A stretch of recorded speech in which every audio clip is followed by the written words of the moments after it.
Dan was a pretty good student is synonymous with Dan sucks. Yeah.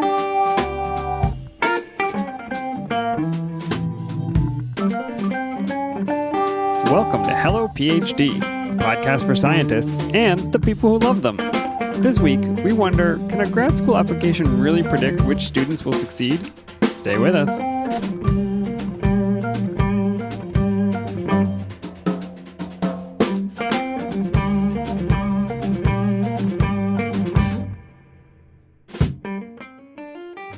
And we're back. This is Hello PhD, episode 65. I'm Joshua Hall. I'm Daniel Arneman. And we'll discuss the human side of science and life in the lab. Hey, Dan. Josh, good to see you. Good to see you. What's new? So many things are new. We got a new president now. That's something. Horn noise. Great sound effects. So I've been told. We need a Foley artist.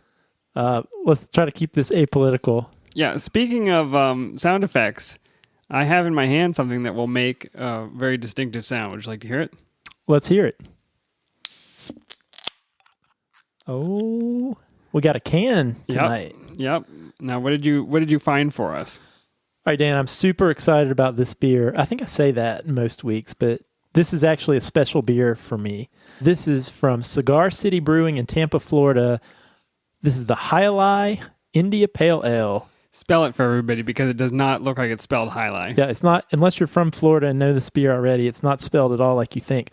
This is J-A-I, second word A-L-A-I. So I have to say, when I was in Tampa, I was in Tampa back in November for a conference, and I was at a bar, and the bartender asked me what I typically like, and I said, I like an IPA usually. And so he was like, I'm going to give you the Highlight. What I heard was the High Life. Yum. Wait a second. That's not an IPA. I thought, what kind of bartender is this? I told him like an IPA. He said, here's a High Life. The champagne of IPAs.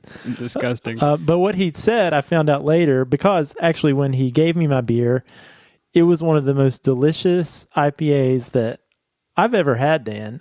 That's exciting. And so it's this Highlight, and actually I liked it so much that later in the conference, I took an Uber over to Cigar City Brewing. Fantastic place. If you're ever in Tampa, absolutely check it out. I did a flight, all 6 beers, out of this world. That's rare to get 6 that are worth tasting. Absolutely. So this one, I looked it up, and the distribution, they're in a few other states in the Mid-Atlantic, Virginia, Maryland, but not North Carolina. So actually I have a student who is from Florida, and so when she went home for the holiday break, I asked her if she would be so kind to bring me a 6-pack of Highlight, and she did.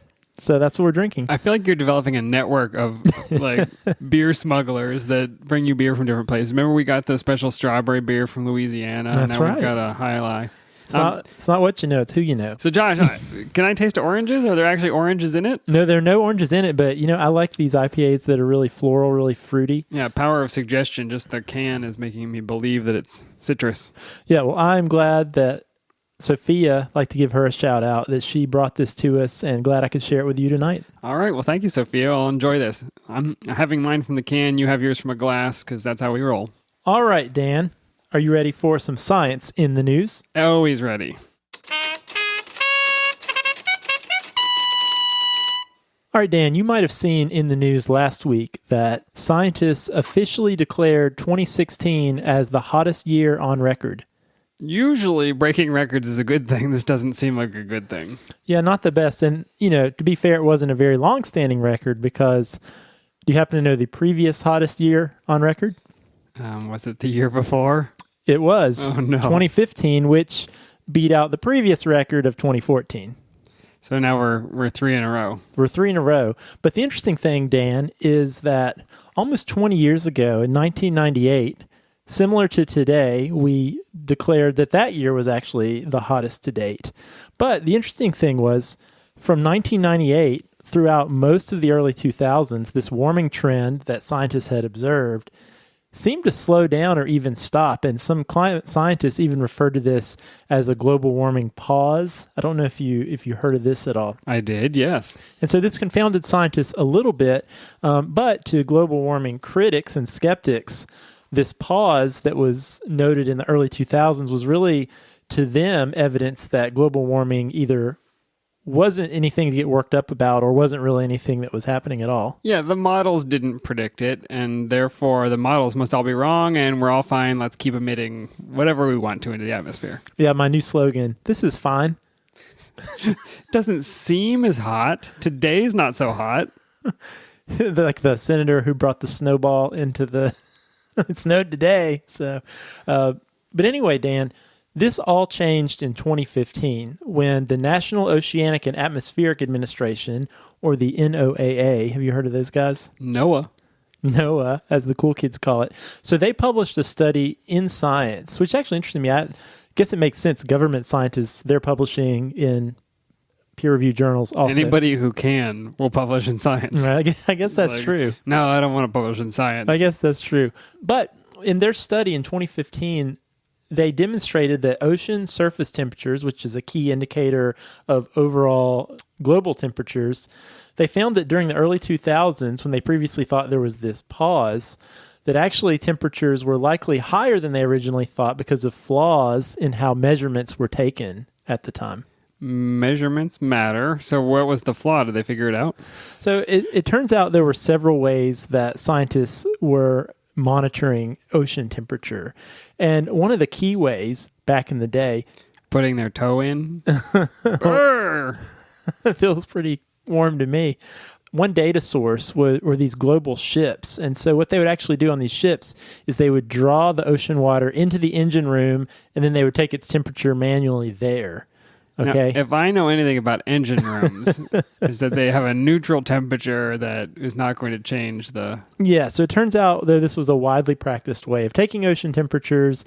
It maybe wasn't the most accurate due to, as you astutely pointed out, changes in the temperature of the water. It's really hard to get the ocean to hold the thermometer under its tongue the way it needs to for a long enough... You know how it is. It's true. And I guess there was a lot of manual reading of the temperature in this method also, right? I'm just imagining, and I'm sure it was more sophisticated than this, somebody holding a mercury thermometer into the water and then kind of reading the temperature. That's probably not true. But anyway... We've all done it. But anyway, that was one way that temperature was taken. So in this 2015 study, what they did was they actually started utilizing temperature sources from these buoys that were floating out in the ocean that were taking temperature directly from the buoy and transmitting it directly to a satellite. So this was a much more precise and much less biased temperature reading. That seems better. And can't they use a satellite to just read the ocean temperature? Yeah, so that's actually one additional way that ocean temperatures can be taken now. And so what they did was they realized there were differences between the temperatures taken with these buoys or satellites and the temperatures that were taken the old way through the manual ships. And so what they did was they realized that what that actually did was made this cold water bias in the temperature. So but in their science paper was they provided an adjustment factor for their data set. So the NOAA actually maintains this big data set that is pretty fundamental in how climate scientists actually view what's going on with the climate. And so when they adjusted their readings, that global warming pause seemed to disappear immediately. So this pause may have just been a measurement error. Which is, that happens. We take a measurement, we steer by it, and then it turns out, oops, the thermometer was miscalibrated or whatever. Yeah, and, as scientists, Dan, I mean, you and I, we don't really bat an eye at that. We think, you know what? Yeah, as technology improves and as we just get more experienced in measuring or studying whatever we study, we make tweaks, we make improvements, and we get better at understanding these things. But not everybody views it that way. Yeah, I'm not upset by this finding, except that it's bad news. But I'll bet you there's a conspiracy theory somewhere in here, right? Yeah, well, and actually it was a little more high profile than that. So this study was quickly rebuked by many conservative politicians, and notably Lamar Smith, Republican of Texas, and he was the chair of the House Science, Space, and Technology Committee. And so he actually accused scientists of altering data for political purposes. And as Congress tends to do, they publicly denounced the scientists and opened a congressional investigation against them and subpoenaed their emails. It's a good time to be a scientist, isn't it, Josh? Well, and keep in mind, Dan, these were governmental scientists. So these were scientists from the NOAA. So a lot of scrutiny there, email subpoenas, public denunciation by the science committee. But that was 2015. Fast forward to last week. All those scientists were executed. They had a God good rest run, their though, soul. yeah. So fast forward to last week, Dan, and a different group of scientists, this time from UC Berkeley, published an independent study, also in Science, that actually confirmed the NOAA's calculations. But basically what they did was they wanted to independently confirm what the NOAA found. So they used these homogeneous measurements. So they looked at evidence of only measurements by the buoys, only measurements by the ships, and only measurements actually by this other thing that's called the Argo floats, which are pretty cool. I used to wear those to be able to swim when I was a kid. Well, did you know there's this network of over 4,000 floats across the world that lots of countries maintain, and they all transmit to this same place? And it's this thing called Argo, and they measure all these things about the ocean. There's a cool video that explains Argo floats to kids that I spent 6 minutes watching today. It's pretty fascinating. We'll put a link We'll up. put a link to it. But anyway, Dan, main take-home message is the NOAA results seem to be the same, and turns out global warming might be a real thing after all. And it turns out science is political, and you can get in trouble for doing the truth-seeking that you're doing for a living. Yeah. Little unfortunate side story inside that story you told me. Yeah, and I was thinking a lot about that this week as I read about this new study and was thinking about just this whole situation. And Dan, I think this is important for a lot of reasons, because we've probably observed this. You've probably noticed too this anti-science thread that has started to creep up in our society. And I think at best it's counterproductive, but at worst it's somewhat dangerous, because if you think about scientists, I mean, we've been in science for quite a while now, and I don't know about you, but I haven't observed any vast scientific conspiracy. I think people don't realize how science actually works. It's not like we're all patting each other on the back. My thought is, scientific findings on their face aren't necessarily political, but how we respond to them certainly can be That's fair, yeah. political. But I think what I would like to see is less disparaging of researchers and data just because the new evidence doesn't fit our worldview or agenda. And let's have conversations about how we react to these results without attacking directly the results themselves. That would require the public to have a very nuanced understanding of what science is. And I think we need it, but it's a tough row to hoe. Yeah, and this is probably a topic for another day, but as people involved in outreach to the public with science, we've always focused on teaching people about interesting scientific topics. But what we should probably be doing with science outreach is teaching more scientific thinking and scientific process. Amen. So let's talk about that someday, but not today. But anyway, Dan, thought that was interesting and just wanted to share. And if you want to read more about this, we will post the actual articles and some write-ups about them in the show notes. Cross your fingers for 2017. Go team. Winning. Hey, Dan, speaking of some more results that were published last week, I got a paper out. That's pretty fantastic. Yeah, and it makes it even sweeter, Dan. Your name is in the text as well. Yeah, I heard that I was a footnote in there. Yeah, you can Alt-F find in the text, and you can type your name in, and you will find it there in the acknowledgments. Very exciting. Now, tell us what a great job I did, and then tell us the small part you contributed. Yeah, so I think our listeners, this is not just totally me being narcissistic and tooting my own horn here by talking about my paper. Of course, it is our podcast, yeah, so I can do whatever It was I a want. tremendous paper. Everybody's saying it's the best paper. We had the best data and the best words in this best paper. Everybody's saying so. This came out a week ago in PLOS One, and so the title of the paper was Predictors of Student Productivity in Biomedical Graduate School Applications. And so I assume a lot of our listeners will find this interesting, because I bet a lot of them at some point in time filled out a graduate school application. Yeah, let me see if I can state the problem here so that everybody gets why this matters. Let's say you're running a biomedical research training program at a major university. You probably get a bunch of applications from really smart people who are at the top of their game, coming out of college, coming out of industry, coming out of research experiences. and maybe you have 20 positions and you have 100 applications. Certainly you can't look at everybody's, you can't meet them and watch them in the lab. So you have to rely on what they send you in that paper document, or in that, I guess, electronic document, right? Yeah, that's exactly and which parts it, should you look at to find out who the best students are? Who's going to have the best chance of success at doing well in the program and at succeeding in the next steps of their career? Yeah, you're exactly right, Dan. Admissions committees have to make decisions from large numbers of applicants who they think has the most promise based on this application that's made up of GRE scores and GPAs, transcripts, personal statements, letters of recommendation. And, I think this is important, Dan, to back up a little bit. If you think about leadership positions in science, the vast majority of them require a PhD.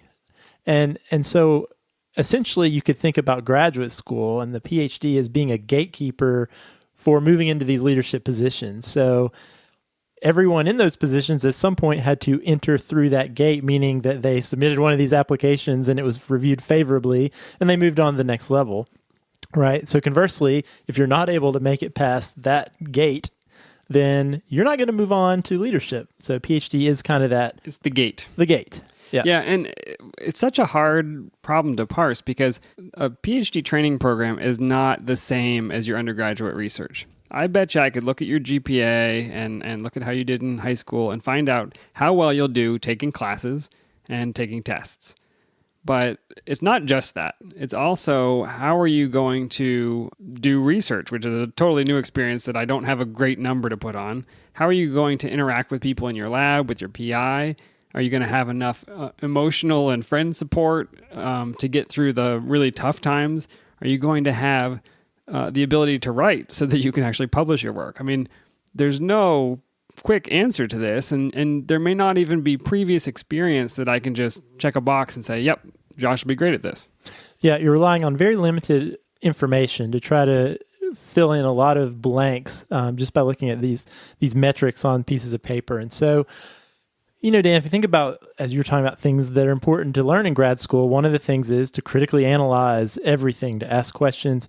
And so one thing that we thought was interesting and something I thought a lot about was, we think critically about everything, but if we think about the graduate school application, it's remained largely unchanged from when we applied and even before that. So for decades, admissions committees have been looking at the same criteria for the most part to choose which students come into their program.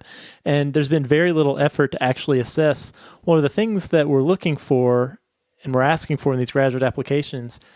Do they actually predict the things we want to predict? Do they actually predict who's going to do well in graduate school? And so, another thing that was interesting to me, Dan, I mentioned on the show, I work a lot with students who are interested in going to graduate school. And one thing I observed was, I would see students who were doing awesome in the lab. They really had what it takes to go to grad school, but maybe their GRE scores were below like what an average score would be for a certain school. And I found that those students had a harder time getting into as many programs as maybe a student that I observed who really wasn't as strong in the lab, but they had the test scores and the GPA, and they would get a lot more acceptances. And I thought, well, this is kind of strange. It seems like the student over here that's really performing well in the lab, if I had to bet, would probably be the one that's going to have an easier time in grad school. And so those were some of the background questions that led us to actually look like, okay, well, let's take a bunch of grad students who started a number of years ago, and let's see, well, how well did they do in graduate school? And we could kind of compare them and see the ones who really, they were really productive. They got their PhD, they published a lot of papers versus students who maybe withdrew from grad school or who, really didn't publish many papers. Was there anything different between those two groups in their application? Okay, so it seems like you need data. I'm assuming you're not going to do this based on 4 stories you heard from people. So where are you going to get your research subjects? Well, one thing that's lucky for me, Dan, is I work in an office that runs a big umbrella biomedical PhD program. And so we do admissions for 14 different biomedically, biological related PhD programs. And so we took 3 years of students from who entered grad school from 2008, 2010, and that ended up being 270 graduate students. And so what we could do is we could access all of their application data for those 270 students. But then what we had to do is we had to say, okay, well, we've got all their application data. What metrics are we going to use to determine how successful or productive they were when they were in grad school? The evenness of their Western blot bands. That should be the readout. That's right. I looked at lots of radiographs. Who had the neatest desk? Yeah, that would not be me. So one thing I want to make clear is at the very beginning, we were very careful in the words we choose for our assessments of students. And so I mentioned the word productivity and success. We made a decision not to go in the direction of looking at or talking about framing our data in the context of success, because it turns out, I think success in graduate school is a very complex thing. And depending on who you're talking to, whether you're talking to the student or the PI or even the institution, success means different things to different people, and that's a harder thing to measure. For some of us, success is just getting out of there. Absolutely. Yeah. And so what we decided to do was use the term productivity and measure that by first authorships on manuscripts. Yeah, and that's a common currency for scientists. We worry about how many first author papers you get to get your PhD, and we would look at that if you were a postdoc. And certainly as a faculty member, as a researcher. And, it's not a perfect metric, but one of the reasons we went with publications and authorships is the reality is, at least in the biomedical sciences, getting at least one or two first author publications is a graduation requirement for most departments. That's a standard expectation for a grad student that's kind of meeting expectations when they finish, is one or two first author papers. And, you would probably say somebody who finished grad school with 3 or more first author publications, that was pretty good. I would call them quite productive, and that's the word you chose. Yeah, and then compare that to maybe a student who went through graduate school 5, 6, 7 years with no first author publications. That would maybe be, on average, less productive than the student who had 3 or more. Certainly there will be luck in the mix, and there will be Absolutely. Lots of different things. But yeah, it's fair. So to make it more simple, you want to find out, is there anything on this application that is going to predict how many papers this student is able to publish in their time in grad school? That's right. And so we bend all of these 270 students into 4 groups. And so we did just what I sort of alluded to a second ago. We had students who had 3 or more first author papers. That was our highly productive group. Then we had students who had 1 or 2 first author papers. That was kind of our standard expectation, standard productivity group. And then we had the students with no first author papers while in graduate school. And we actually subdivided those into students who had no first author papers, but at least 1 middle authorship. And then the last group was students who had 0 authorships during their time. But I want to say too, Dan, just about this choosing publications. There was a paper that came out a few years ago from UCSF, and they, in a more rudimentary way, kind of did asked some of these same questions with a much smaller group. I think they looked at about 40 or 50 students.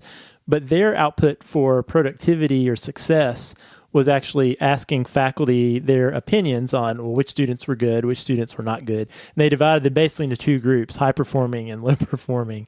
So they published this, and they found actually similar things. GREs and those types of things didn't correlate.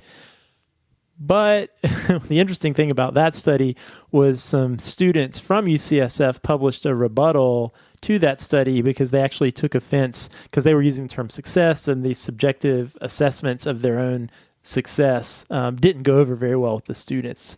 Yeah, it's a sensitive topic, and it matters how you set your metrics, I guess. Yeah, and so we wanted something that was an objective measure that, we could argue if it's, we could argue the validity of that measurement, but anyone could find the same data and do the same analyses on them. You want a buoy with a thermometer, not a guy in the engine That's room. right. No one's opinion was involved in these data. So that's what we want to do. So basically, Dan, we looked at all these different parts of the application to see if there are any differences between these high-performing students and these less productive students. And, the first thing we looked at were the GRE scores, and it turned out no difference between the most productive and least productive students with regards to verbal or quantitative GRE scores. Now, the GRE has a cutoff, doesn't it, in terms of admissions? Are you actually leaving a group of people out of grad school entirely if they don't achieve some minimum GRE score? So some schools do have a cutoff, and I think that's still a thing. But I will say at UNC, that's not something that we've ever had. We don't do a cutoff, at least not for the programs I'm involved in. And, we had a number of students with below average GRE scores, scores as low as the 20th percentiles and in the 50th percentiles. Okay, so it's not as if you just sliced off the top 25% and then did your assessment where maybe all those people were kind of similar. No, there was a pretty good range of GRE scores, and there were a number of students with really pretty low GRE scores who were very productive in grad school. And interestingly, there were a number of students who had almost perfect test scores that really struggled as graduate students. And so I'll mention too, on the same day our paper was published, we had a sister study by Vanderbilt where they looked specifically at the GRE and found exactly the same thing with their own PhD students, that the GRE was not predictive of any of the things that we're interested in. And they looked beyond just publications, but they looked at success on the prelim exam, they looked at graduation time, they looked at the number of grants and all this stuff. And GRE didn't seem to predict any of those things. Did you hear that, students? More evidence that you wasted $200 or whatever it costs now. I have no idea. It's $200 to end up. Yeah. And so go demand your money back. Yeah, I guess so. So anyway, that was maybe not surprising. I think just added to the mounting evidence that the GRE is maybe not the best metric for graduate admissions, at least not for scientific research PhD programs. You can buy a lot of things with $200. I'm sorry I'm a little bit stuck on this, but if it's not actually going to help anybody predict your success, A, it's a lot of stress. Yeah. And B, it's a lot of money. And the crazy thing about the GRE is and it is $200 actually to register now, but you have to pay $27 per school that you send it to. I can't imagine that the transmission of electrons is a $27. That always makes me think of, back in the day when text messages used to cost like 25 cents each, and it was like how many bits of data would a text message be? Yeah, it's insane. And the cost of 25 cents for each message, totally exorbitant. I think this is in the same ballpark as that. So anyway, we also looked at GPAs, and we actually found the same thing. GPAs, zero difference among our productivity groups with regard to GPA. I mean, the GPA, you can see it being a little bit harder to use as a predictor because every school is grading differently, every class is grading differently. Some universities have documented grade inflation, some haven't. I could imagine that it's a little bit messier as a metric. As I referenced before, I think it's predicting how well you do at a standard class test format, not how well you're going to do doing research and writing a paper. Yeah. Not that the GRE is a better predictor of how you're going to do work in the lab, but you know what I mean. No, you're right. GPA is very complicated. There are a lot of different ways you could slice it, things we didn't look at yet. Like how many science classes did you have? That just GPA number, there's a lot that goes into that. But yeah, Dan, what you said is absolutely true. As we know, and as our listeners know, the things required of you to do well in graduate school, totally different than what's required of you to do well in maybe a lecture type class as an undergraduate. So my next guess is that the real thing that matters is experience, right? So it's not how well you did on your classes and taking tests. It's, did you actually spend time in a lab as an undergraduate or in a post-bac research program? And did you develop some of the skills and actually test your love of science? And maybe that's a better predictor of how well you're going to do. So the answer to that is yes and no. So I love that answer. Very clear. So one of the things we looked at, actually this was surprising, Dan, because I totally expected that to be the case as well. So the next thing we looked at was actually, let's tally up the amount of research experience that students had before they started grad school. Time-based, like total number of years? Total number, yeah. So we actually did it by months. And so, yeah, you would expect, all right, people who spent a lot of time in the lab before grad school, probably going to have an easier time than people who were newer to the lab. I think I started my sophomore year as an undergrad working in a soybean genetics lab. Yeah, you started before me. It was spring semester my junior year before I got into the lab. Slacker. Well, this data vindicates me a little bit because, so it turns out just raw amount of time in the lab before grad school, not at all predictive of how well students do in grad school. Now, big caveat to that, of those 280 or 270 students we looked at, none of them had no research experience. So anymore, and I actually remember this, Dan, when we were in grad school, when we started grad school, there were still a handful of people, a couple people that I remember who had no research experience before they started grad school. I can think of at least two. Do you remember if they made it through the program? One guy, I'm pretty sure he did not. Yeah. But I can't remember the other one. N equals 2, that's data. So that is a caveat. So I don't think you could conclude that research experience doesn't matter. But I think what our data, what it does show is that just a lot of research by itself does not necessarily mean it's better than less research. It's not a guarantee of success or of productivity. Yeah, and I think that makes sense too, because as you know, Dan, there's a lot of variability depending on the quality of the training experience, depending on the lab and the mentorship that you had, and the good fit for you in the environment. Maybe you're doing more research, you're spending more time in the lab. Let's say you graduated and then decided to take a year off to go do research. Maybe that's because you didn't feel like you were ready to go to graduate school. So it's not as if those extra months in the lab are going to predict your success. There are a lot of different reasons to do more research. Mm-hmm. No, absolutely. But Dan, related to that, and one of the last things we looked at that actually did seem to correlate with productivity in grad school was the letters of recommendation. I thought those were all made up and, not made up, okay. But don't people usually write very positive, glowing things, and it always sounds like you're the best student ever? They absolutely do. It's very rare to read a negative letter. And I read a lot of... if you do, it's a red flag, right? Oh, a negative letter would be very big red flag because it's so rare. But what you learn to do on admissions committees, it's really interesting, is you learn to decode the degree of positiveness in the letter, how effusive is the letter, right? Yeah, you can be damned by faint praise, right? I mean, it's almost like a letter that says, Dan was a pretty good student is synonymous with Dan sucks. Yeah. So anyway, but what we did, because we didn't get so sophisticated as doing text mining or anything like that, you may or may not know this, but when recommenders submit letters of recommendation, most places, in addition, there's some sort of rating scale, like a Likert scale type rating system. Yeah, 1 through 10 or 1 through 6. Exactly. Or I strongly disagree. Exactly. So for our applications, there was this 1 to 5 scale that was like, how great is this student? Where 5 is exceptional all the way to 1. The greatest. Exactly. And so what we decided to do, this is actually one of the last things, because I thought it was so unlikely that this would show anything that I almost didn't do it. It is the most subjective. I mean, it's not a... I mean, it is. And it's such a rough scale. It's like this 5-point scale. And I also knew it's a little bit, even though it's just 5-point scale, even within that, it's a little bit of a compressed scale because it's very unusual. I don't know if I've ever seen a 1, right? 1 being the worst score.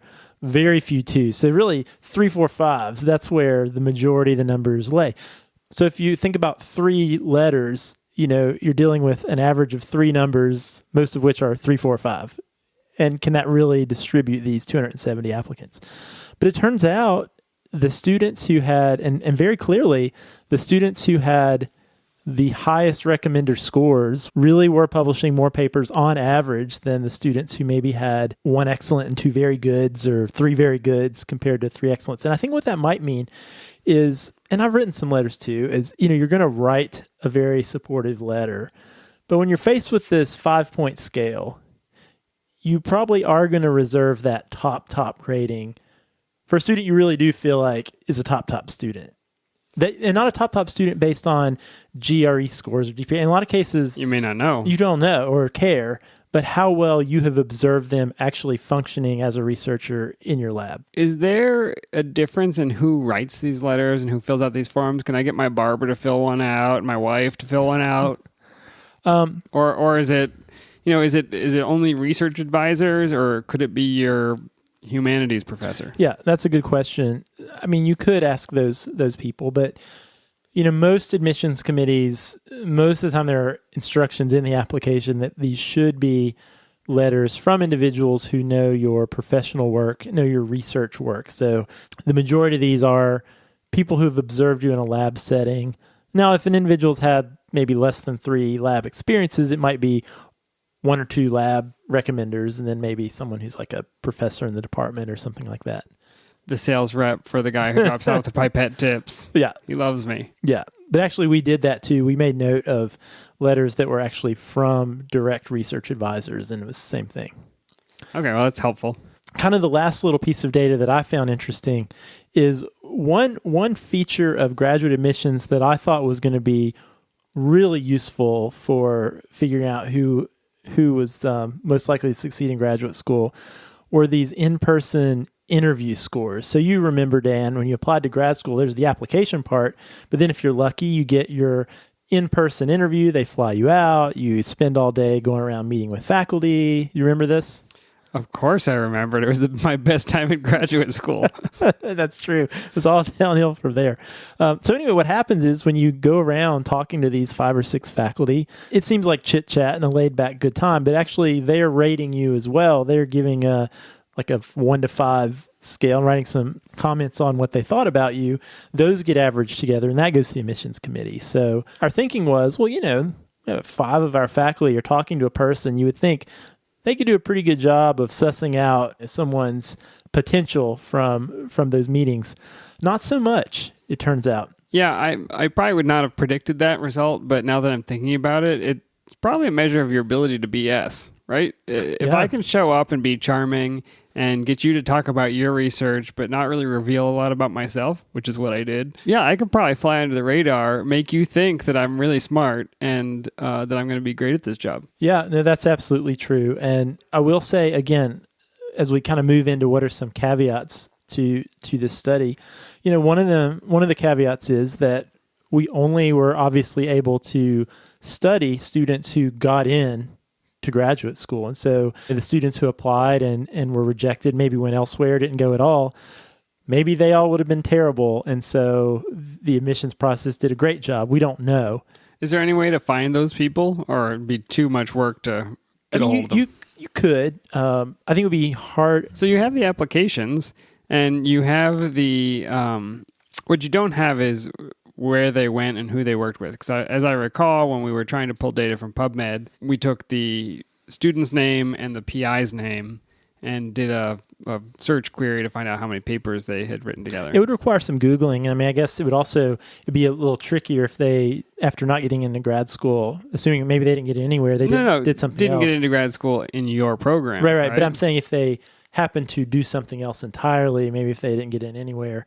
I don't know. It'd be an interesting thing to look at. But, one way I thought about this study was thinking about a controlled experiment. Here we've got this group of almost 300 students swimming in kind of the same pond at UNC. And we do have a range of numbers and metrics. And we have a difference in phenotypes. Students who really highly productive, those who are less productive.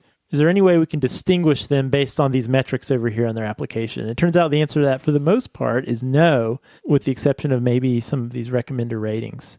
You're talking about phenotypes. I got very afraid you were going to try and interbreed these students and try to produce an F1 generation. Oh, that's the next step. I see. I think IRB is going to have a problem. Yeah, with I'm working on my IRB approval for that one. So if you're interested in this study, you can email me. Podcast. I think that violates some kind of ethic. I'm not sure which one. Yeah, and so another big caveat, Dan, I think this is really, really important and maybe an avenue for future research, is our study, the Vanderbilt study, studies like it, have really focused on the student and how features of the student are linked to their own productivity and success. And clearly that is important.